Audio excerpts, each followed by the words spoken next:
የአዲስ አበባን ውበት ተመራጭነትና ስሟን የሚመጥን ገጽታ በማላበስ ለብዙ ሀገራትና ከተሞች ምሳሌ መሆን ችሏል። የአዲስ አበባ የኮሪደር ልማት አዲስ አበባ የበርካታ ሀገራት ዲፕሎማቶች መናኸሪያ፣ የጥቁሮች የነጻነት ተምሳሌት ሀገር መዲናና የአፍሪካ ሕብረት መቀመጫ ብትሆንም ስሟንና ታሪኳን የሚመጥን ልማት ለዓመታት ሳይተገበርባት ቆይቷል። አሁን ግን የኮሪደር ልማት ያንን የአዲስ አበባ ታሪክ ነበር አድርጎታል።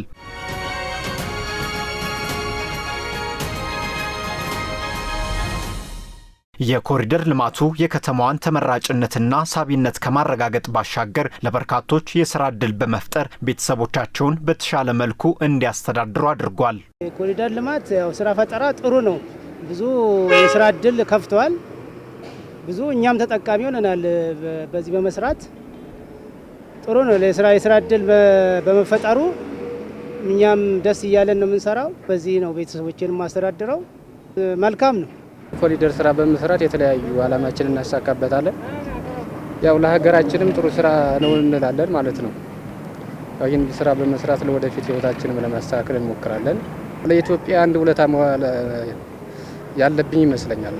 ለሀገርም ለእኔም ለሚጠቅም ነገር ስራ ለመስራት ሞክሬያለሁ። እነዚህ በኮሪደር ልማቱ የሥራ ዕድል ተጠቃሚ የሆኑ ዜጎች የተፈጠረላቸው የሥራ ዕድል ኑሯቸውን ከመደገፍ ባለፈ የበርካታ ሙያዎች ባለቤት እንዲሆኑ አስችሏቸዋል። የኮሪደር ልማቱ የሥራ ዕድል ከመፍጠሩ ባለፈ ተጨማሪ ሙያ እንዲማሩ እንዲሁም የእውቀት ልውውጥ የማድረጋቸው ምክንያት ስለመሆኑ ምስክር ናቸው። እውቀት መለወጥ ላይ ጥሩ ነው። ሙያ በእርግጥ እኛ መጀመሪያም እየሰራን ነበርና ከዛ በእኛ ስርም ደግሞ አሁን የለመዱ ልጆች አሉ።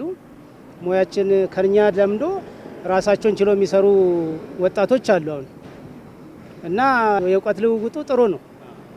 ይሄ ነው መልካም ነገር ነው። መጀመሪያ ረዳት ሆነን እንገባለን። በዛው ቢያንስ አንድ ወር ወይም እንደዛ እናያለን። ከዛ እንገባለን ማለት ነው። ወደ ስራው ወደ ሙያው እንገባና እንሰራለን። ከጓደኞቼ ነው የለመድኩት። በረዳትነት ገባው። የተወሰነ አገዝ ከዛ ራስን ችዬ መስራት ጀመርኩ ማለት ነው። በተለመደውና በመደበኛው የሥራ ባህል የኢትዮጵያን ብልጽግና እንዲሁም የአዲስ አበባ ልማትን ማረጋገጥ አይቻልም በሚል መርህ በአዲስ አበባ ሰማይ ስር 24 ሰዓት 7ቱንም ቀን ይሰራል። ይህ ደግሞ የኮሪደር ልማቱ ውጤት ነው። የአዲስ አበባ ከተማ የኮሪደር ልማት የዜጎችን የሥራ ባህል በአጭር ጊዜ ቀይሯል። 24 ሰዓት 7ቱንም ቀን መስራት ከመርህ ባለፈ ወደ ባህልነት ተሸጋግሯል። አሪፍ ነው። በጣም ያው የሥራ ዕድሉ ቆንጆ ነው። ያው ተጠቃሚ ሆነናል። 24 ሰዓት መሆኑ አሪፍ ነው። ተጨማሪ ገቢ እንድናገኝ አድርጎናል። በጣም ደስ የሚለኝ አንዱ የሥራ ባህላችን ተቀይሯል። ምክንያቱም በፊት አሁን ሌሊት መስራት ያው የተለመደ አይደለም። ይሄ ኮሪደር ልማት ከመጣ ግን አዳር ሁሉ እንሰራ ነበር። የሥራ ባህላችን ተቀይሯል።